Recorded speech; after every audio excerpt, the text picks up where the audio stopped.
Welcome to Prema's cookery corner by Premakala Maryadas Devarakonda.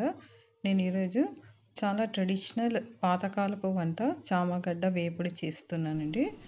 మీరు మా ఛానల్ని సబ్స్క్రైబ్ చేసుకోండి, షేర్ చేయండి. అప్పుడే మీకు మా వీడియోలు వెంటనే మీకు చూడడానికి వీలవుతుంది. ఈ చామగడ్డలు మనకు చాలా రేర్గా దొరుకుతూ ఉంటాయి. నేను మొన్న మార్కెట్కి వెళ్ళినప్పుడు తీసుకొచ్చాను, చాలా రోజులైందనేసి. చామగడ్డల్ని ఎన్ని రోజులైనా మనం బయట ఉంచి యూస్ చేసుకోవచ్చండి, అది ఏం చెడిపోదు. కాకపోతే తడి తగలకూడదు. చామగడ్డల్ని నేను ఈ విధంగా బాయిల్ చేశానండి. ఇది బాయిల్ చేసిన చామగడ్డలు. బాయిల్ చేసిన తర్వాత సేమ్ ఆలుగడ్డ లాగానే మనము దాని తోలని ఈ విధంగా పీల్ చేయాలి.